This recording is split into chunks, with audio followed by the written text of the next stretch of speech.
You might remember the moment. Maybe it happened after a spiritual breakthrough or during an emotional collapse that shattered your sense of who you were.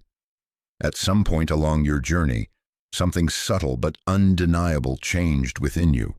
You glimpsed the illusion behind life, the endless distractions, the unconscious habits, the mindless chasing, and in that rare moment of clarity, silence replaced the chaos. It felt profound. It felt like a door had opened to something beyond the ordinary. But then something else crept in, not all at once, and not violently, but softly, almost imperceptibly. A quiet erosion of meaning began. The vibrant energy that had once accompanied your spiritual insights started to fade. Slowly, life began to feel muted, like someone had turned down the volume and you didn't know where the dial was anymore.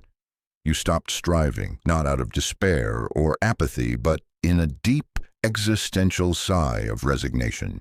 You just didn't see the point of it all anymore. There was no meltdown, no drama, just this quiet numbness. And if you felt that way, you're not alone. There's a strange irony at play here, one that nobody warns you about. We assume that spiritual awakening should awaken our zest for life, ignite a blazing passion for truth, love, and purpose. But for many, especially those who feel deeply, who question deeply, who have spent years chasing meaning, the opposite happens.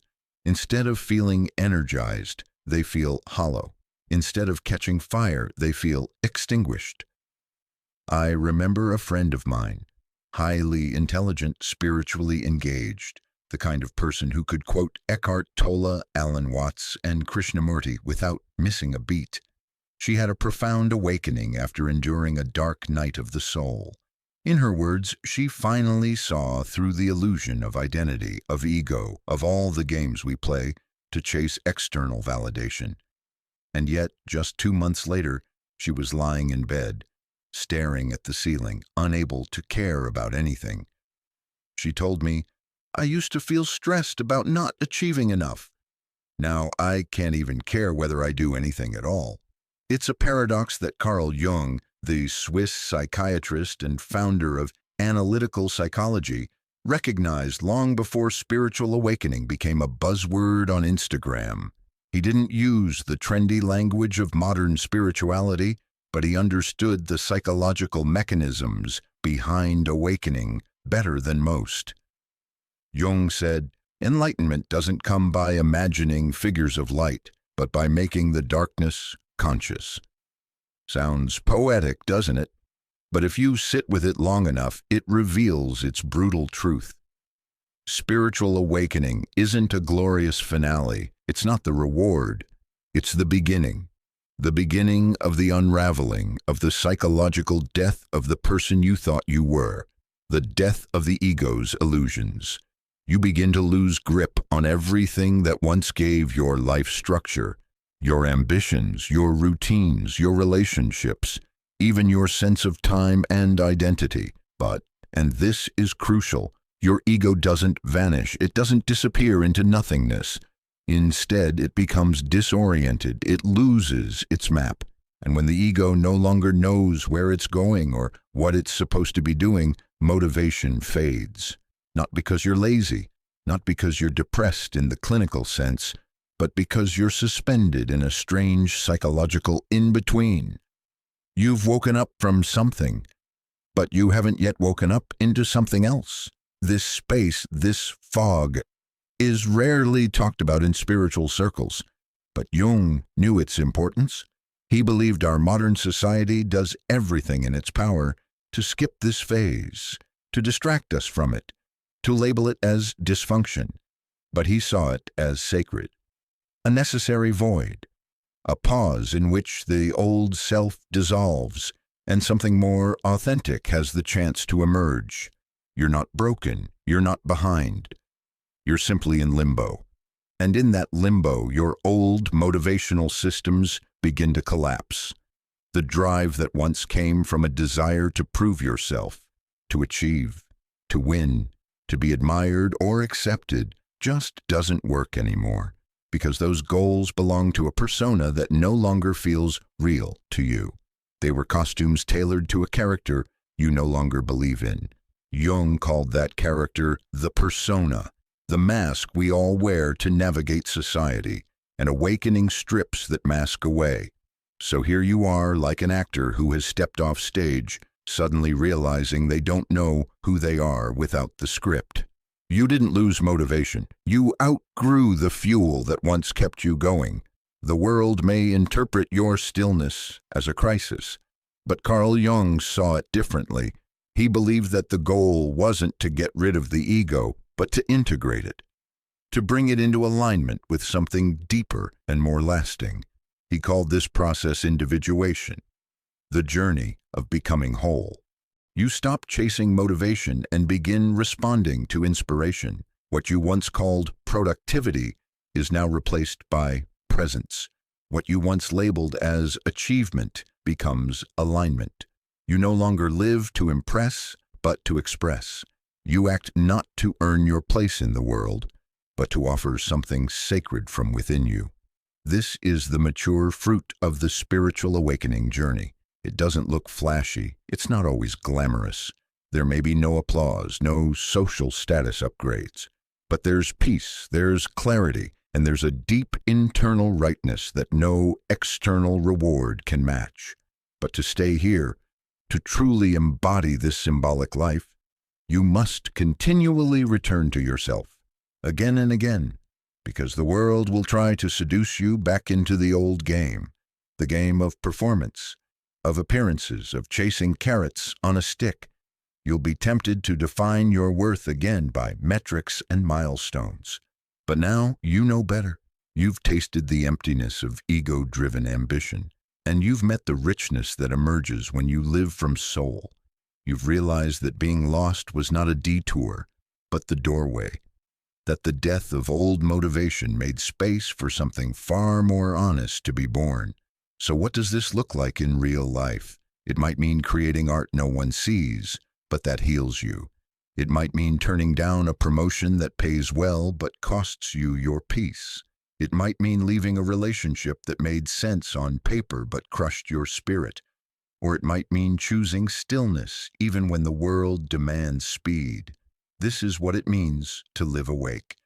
And as Jung reminded us, this path isn't for everyone. Most people prefer the security of ego, the predictability of persona. The symbolic life, the soul-led life, demands courage, the courage to go inward, to sit in the silence, to honor what you find, and to live it unapologetically in a world that doesn't always understand. But for those who walk this path, there's no going back. You've seen too much, felt too deeply. You now know that motivation born of fear, of lack, of comparison, is no motivation at all. It is enslavement. And what you seek is not to run faster, but to walk truer. So if you find yourself unmotivated, uninspired, unable to engage with the world in the way you once did, pause. Don't rush to fix it. Don't pathologize it. Don't let the noise of the world drown out the whisper of your soul. You are not broken. You are shedding. You are not lazy. You are listening. You are not lost. You are arriving, slowly, deeply, and irrevocably, at a life that is finally your own. And perhaps that's the greatest motivation of all. The ego hates this phase because it thrives on clarity, on tasks, on knowing who it is. The ego wants certainty, while the soul is at home in mystery. The ego screams, "We're wasting time," but the soul whispers, "We're preparing." This quiet tension between the dying ego and the emerging self is what makes the post-awakening phase feel like a psychological tug-of-war. You might try to re-engage your old goals, revisit your to-do lists, force yourself into action, but nothing fits. It all feels hollow, uninspired, like trying to dance to a song you no longer hear. And that's not failure, that's evolution. Jung predicted that when your inner motivation system begins to collapse, it's not because you've become apathetic. It's because the motivations you once had were built around a persona, a mask, that is no longer sustainable. You've awakened from the script you were handed, but you haven't yet written your own. That's what individuation is about. Rewriting your role, not from ego, but from essence. It's learning how to live from the self, not the self-image, not the curated version, but the core essence within you that is aligned with something far beyond social validation. But to get there, you must face what Jung called enantiodromia, the swing into the opposite. After years or even decades of striving, the pendulum of your soul now swings the other way, into stillness, into reflection, into deep inner listening. It's a necessary balancing act. You go from, I must do everything, to, why do anything at all? And though this might feel like regression, Jung saw it as sacred regression, a spiritual rebalancing that is required before integration can begin. In ancient myths and spiritual traditions, this phase is often symbolized by the hermit, a figure who withdraws from the world not out of fear or failure, but in order to hear the deeper voice within. In this place, you stop trying to speak the language of the world, and you start listening for the language of the soul. So yes, your motivation has disappeared. But maybe that's not the problem. Maybe that's the doorway. In letting go of the old reasons to act, competition, validation, performance, you make room for a quieter, truer voice, a voice that doesn't push, but pulls, that doesn't command, but invites, a voice that doesn't drive you with fear, but guides you with resonance. That is the birth of soul-led action. And just like real birth, it's messy, vulnerable, and deeply transformative. It can't be rushed.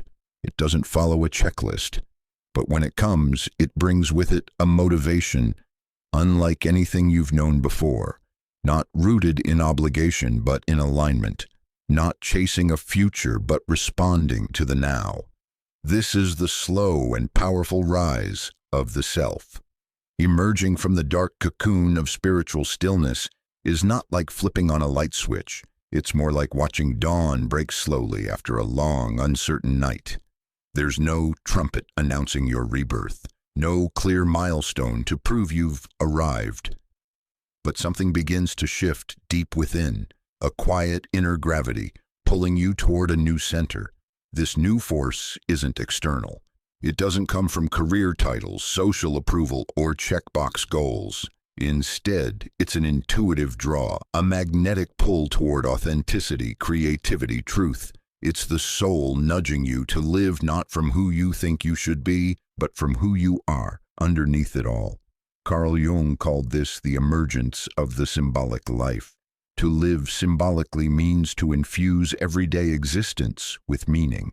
It doesn't mean retreating into fantasy or mysticism. Rather, it's about living in a way where each act, no matter how small, is aligned with inner truth. Making a cup of tea becomes a sacred ritual. Writing in a journal feels like communion. Saying no to a job offer isn't just a career move. It's a deep affirmation of self-worth. This shift is subtle but profound. You are no longer living on behalf of your ego, but on behalf of your soul. And here's the paradox.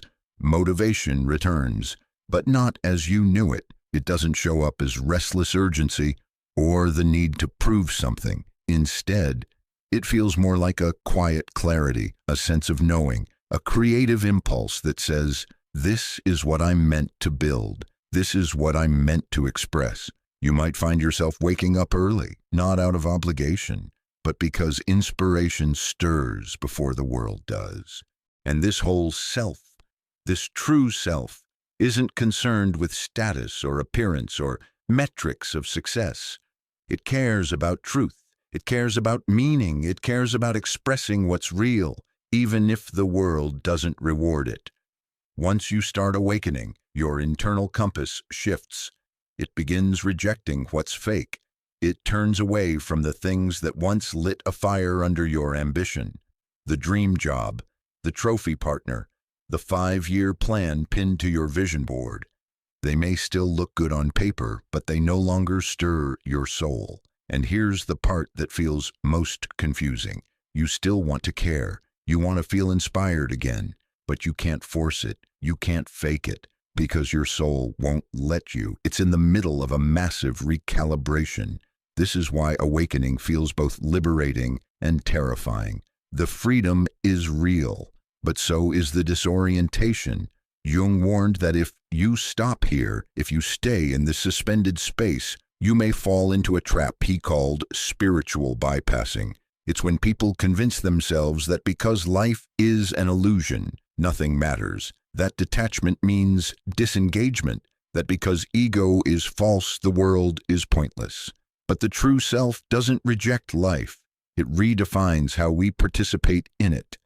Before the next phase of your journey can begin, you have to pass through this uncomfortable, murky, liminal space. A phase that ancient traditions recognized, but modern life has forgotten.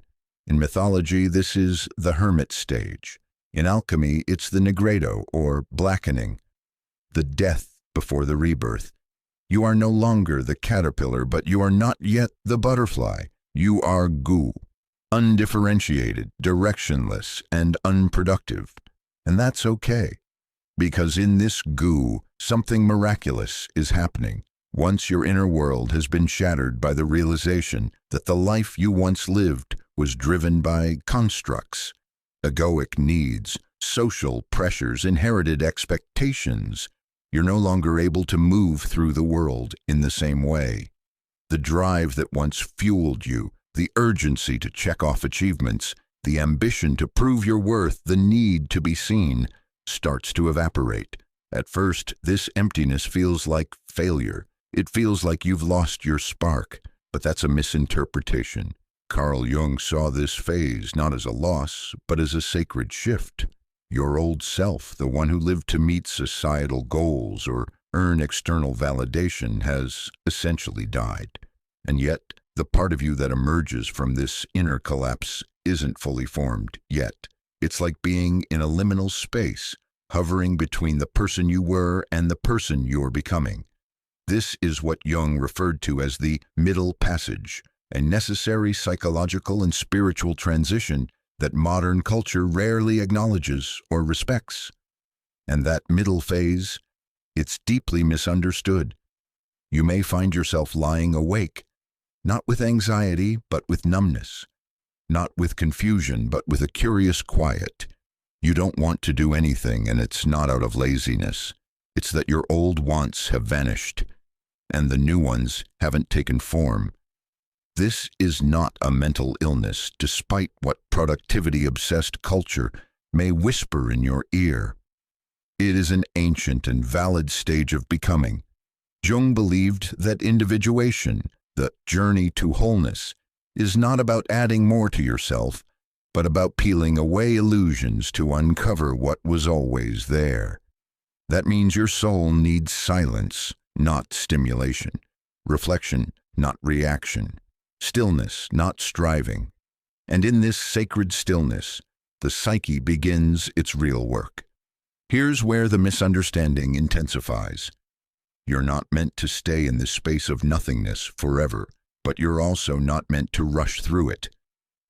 Western society has conditioned us to feel shame in resting, in slowing down, in not having a 5-year plan. But Jung argued this pause is the point.